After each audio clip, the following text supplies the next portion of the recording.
My wife texted from her work conference, extending my stay, don't wait up. Then her boss called asking why she wasn't at the conference. I said, thanks for the information.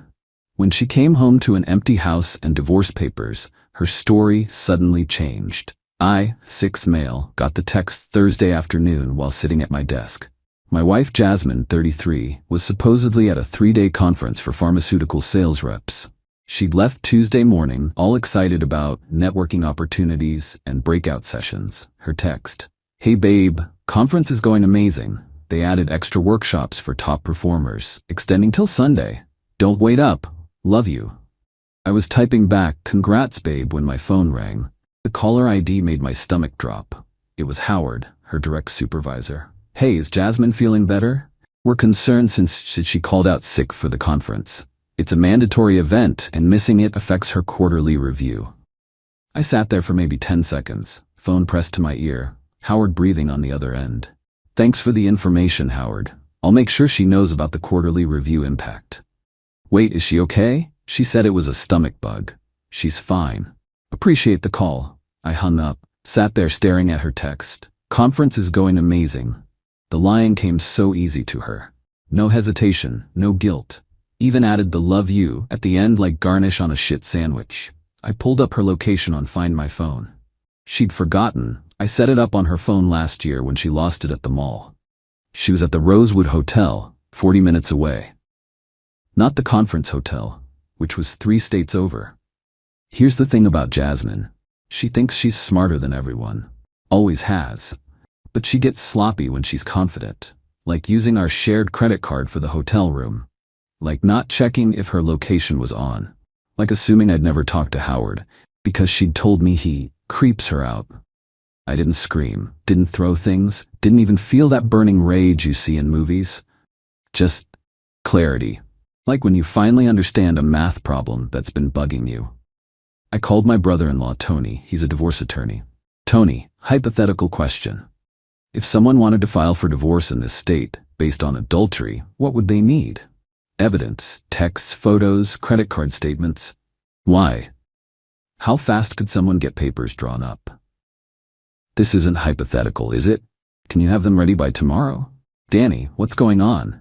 Jasmine's at a hotel 40 minutes away while she's supposed to be at a conference 3 states over. Silence.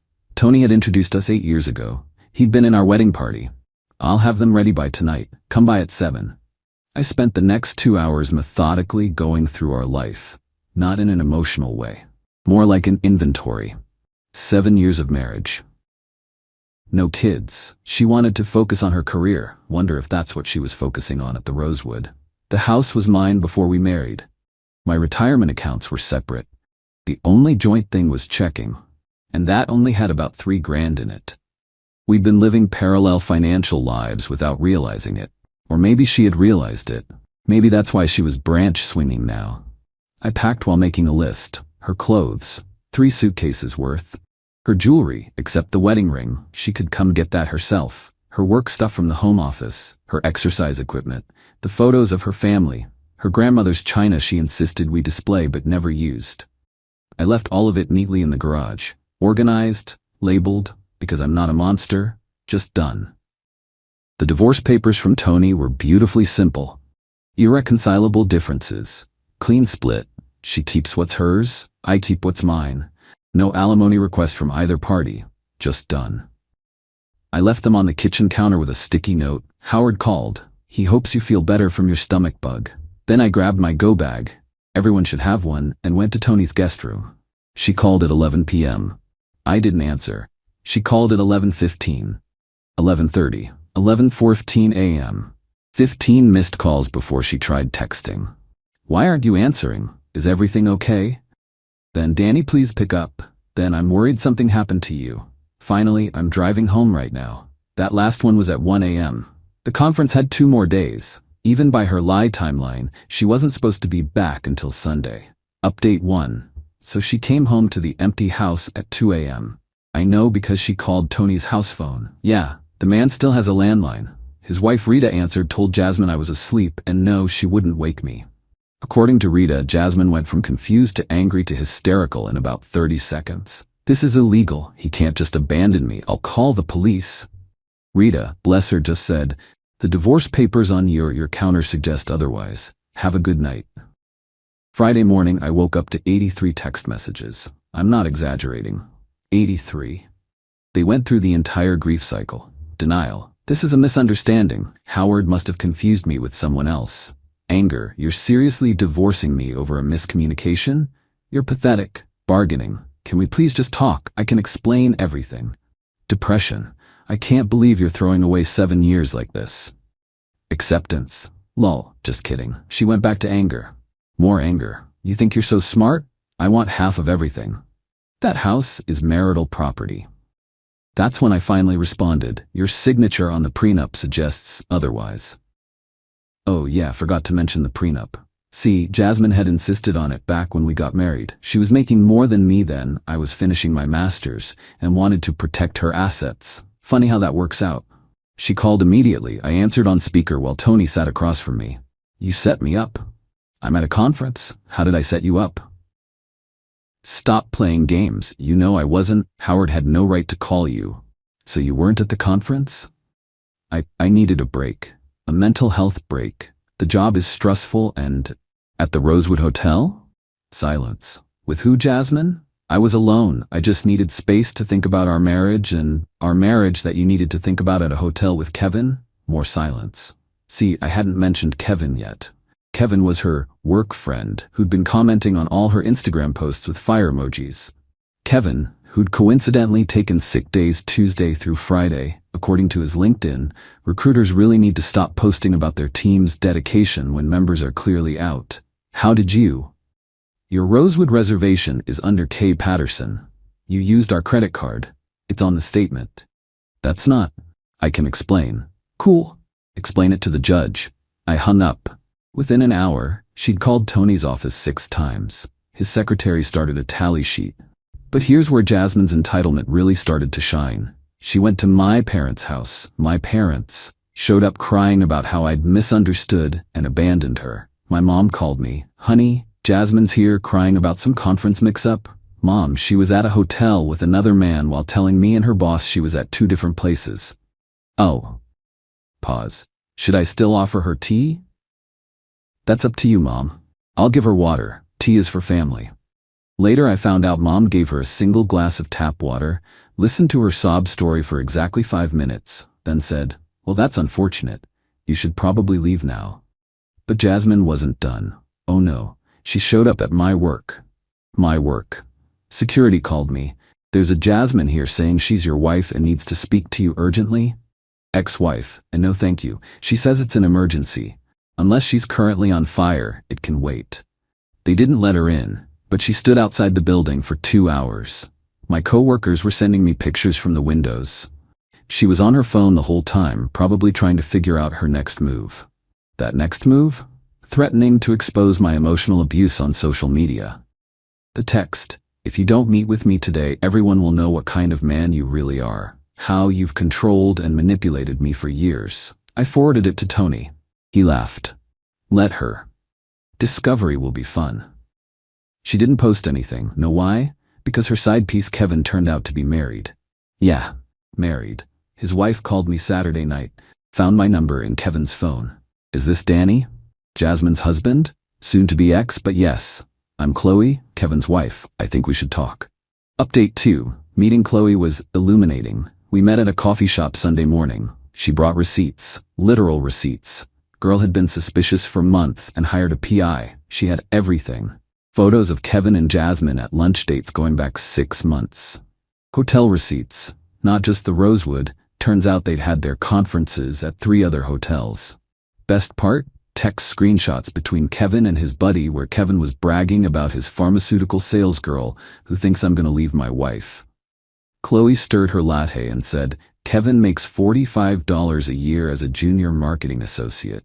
I'm a software engineer. I make 4 times that. Your wife thought she was getting an upgrade? I showed her Jasmine's text about wanting half of everything. Chloe actually snorted. Half of what? Kevin's PlayStation? His 2015 Honda Civic? Oh wait, that's actually in my name too. We compared notes. Jasmine had told Kevin I was abusive, never laid a hand on her. I was controlling with money. She had her own accounts and credit cards. We had a dead bedroom, news to me. I was probably gay because I went to the gym with my buddy Steve. Kevin had told Jasmine he was a senior executive, junior associate. He owned his house, Chloe's house. He was getting divorced. He'd never even mentioned problems to Chloe. He had a trust fund. His mom sometimes sent him $50 for gas. Chloe looked at me. They deserve each other, honestly. What are you going to do? Oh, I already filed. Had the papers served to his office Friday. He's been blowing up my phone, but I blocked him. He's currently at his mother's house, probably crying into his Xbox. That's when I got a text from Jasmine. We need to talk. Kevin lied to me about everything. I showed Chloe. She laughed so hard she almost spilled her coffee. Oh, now she wants to talk? After she found out her sugar daddy is actually Splenda? I didn't respond to Jasmine, but she kept texting. He's married. He lied. I made a mistake. Can we please just meet for coffee? Danny, please. I know you're reading these. This is so immature. Answer me. That last one was in all caps at 2 a.m. Monday morning, I get a call from Howard. Danny, I'm really sorry to bother you, but Jasmine hasn't shown up for work and she's not answering her phone. She's probably at the Rosewood Hotel. That's where she was during the conference. Ah, I see. Well, that's unfortunate. We'll handle it from here.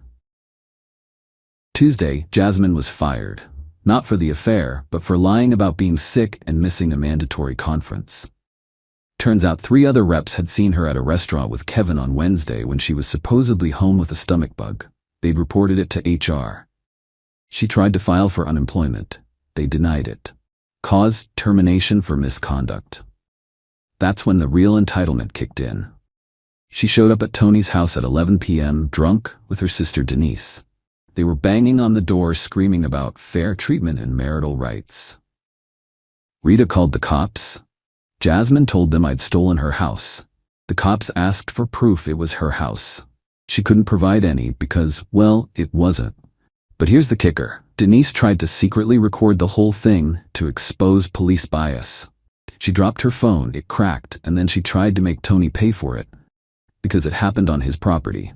Tony, the lawyer, just laughed and handed her his business card. Sue me. Wednesday, I get a call from my bank. Someone tried to access my accounts claiming to be me. They had my social, my birthday, but couldn't answer the security questions. Mom's maiden name, I'd used a fake one specifically for this reason. 3 guesses who. The bank froze the attempt and called the police. Fraud is a felony, FYI. But Jasmine wasn't done. She was just getting started. Update 3. The fraud attempt was the least of it. Jasmine decided if she couldn't have her old life back, she'd create a new narrative. She started a blog called Surviving Narcissistic Abuse, My Journey. I kid you not, a whole ass blog. She wrote these long posts about how I'd isolated her from friends. She still went to girls' nights every week. Controlled her finances. She had her own accounts I never touched, and emotionally manipulated her into seeking comfort elsewhere. That's a special kind of logic. My favorite post was titled, The Conference That Saved My Life, where she claimed she'd gone to a women's empowerment conference instead of the sales one, and that's where she'd found the strength to leave me. She forgot that the hotel receipts showed her checking in with Kevin, under his name. Chloe found the blog first and sent me screenshots with crying, laughing emojis. Look at this part where she says Kevin was her life coach who helped her see her worth. Danny, the man can't even coach himself to pay his car insurance on time. But the blog wasn't just lies, it was a donation grab. She'd set up a GoFundMe. Wait, no, you said no GoFundMe plots. Scratch that. She set up a paid subscription service for exclusive content about healing from abuse. $9.99 a month to read about how terrible I was. 17 people subscribed, including my lawyer Tony, who needed the evidence. Thursday, things escalated. Jasmine recruited her mom Patricia. Patricia called my work, my actual workplace, pretended to be a client to get past reception, then unleashed a tirade about how I was destroying her baby girl.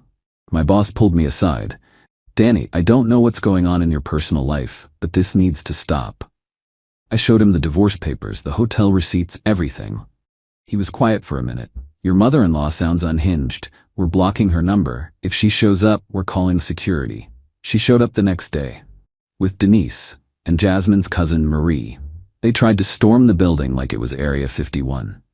Security stopped them at the door. Patricia actually told the security guard, a 6'4" former Marine, that he was perpetuating toxic masculinity by denying them access to their family. He just pointed to the no trespassing sign. They set up camp outside with signs, actual signs. Danny is an abuser and justice for Jasmine, and my personal favorite, honk if you support women. Nobody honked. My coworker Blake took a video of Patricia trying to explain to a confused food delivery driver why he should refuse to bring me lunch. The driver just wanted to know where the entrance was. The police showed up after about an hour. Patricia tried to claim it was a peaceful protest. The officer pointed out that blocking a business entrance wasn't peaceful or legal. They left, but not before Marie shouted that I'd rue this day. Rue? Who says rue? That night, I got a text from an unknown number. This is Patricia. You have 48 hours to take Jasmine back, or I'm calling every future employer you ever have. I forwarded it to Tony. He forwarded it to the police. Blackmail is also illegal. Friday afternoon, Kevin reached out. Kevin, hey man, I know things are complicated right now, but can we talk man to man? I met him out of pure curiosity. This walking red flag in a cheap suit wanted to talk man to man. We met at a sports bar. He showed up in what was clearly his impressive outfit, a button-down that still had the fold creases from the package and jeans with those fake distressing marks. Look, Danny, I want to apologize. Jasmine told me you guys were separated. We weren't. Right. Yeah. So, here's the thing. She's staying at her mom's now, and she's kind of a lot. And she keeps calling me about getting back together. But Chloe took everything in the divorce. I'm living with my mom. I deliver pizzas on weekends now for extra cash. Still not seeing how this is my problem. He leaned forward, lowered his voice. Can you just take her back? Tell her you forgive her? She won't leave me alone, and I'm trying to move on. I actually laughed. You want me to take back the woman you were sleeping with so she'll stop bothering you? When you say it like that, Kevin, you made this bed. You can lie in it. Alone, apparently. He got angry then. You know what? You're perfect for each other. Both of you are selfish. I'm selfish for not taking back a cheater? You ruined her life. You mean I stopped financing it? He stood up to leave, then turned back. She said you were petty. She was right. And she said you were rich. She was wrong. Final update. The divorce was finalized yesterday. Jasmine showed up to court in a white pantsuit like she was going to a celebration instead of a divorce hearing. She brought Patricia, Denise, and a new addition, her life coach named Skylar, who she'd apparently met online. Our lawyers presented the case.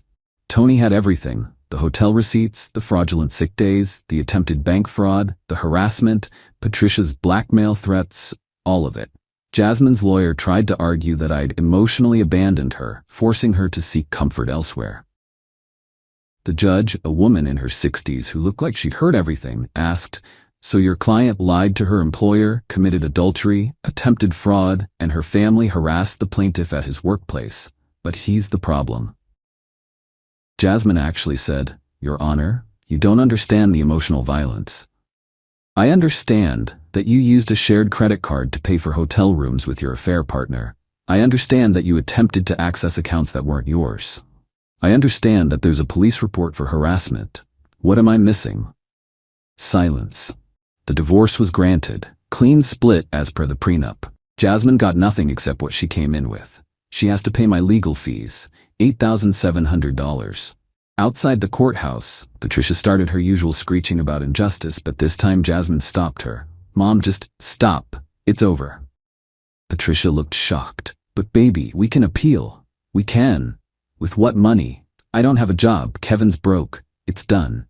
For a second, I thought maybe she'd finally gotten it. Then she looked at me. "I hope you're happy. You got everything you wanted." I wanted a faithful wife. I settled for a quick divorce. Skylar, the life coach, tried to interject. "This is all part of the universe's plan." Chloe, who'd come to watch the proceedings, cut her off. "The universe's plan was for your client to keep it in her pants. She failed." Last I heard through mutual friends, Jasmine is working at a mall kiosk selling phone cases. She's still living with Patricia, who charges her rent.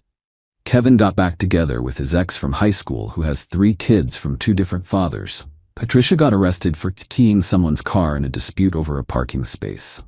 Denise started her own blog about surviving toxic family. The irony. Marie is reportedly writing a screenplay about the whole thing. Howard sent me a LinkedIn message saying they still haven't filled Jasmine's position because her reputation preceded her everywhere. As for me, I'm doing fine. The house is quieter. I got promoted. Turns out my boss was impressed by how I handled the whole thing professionally.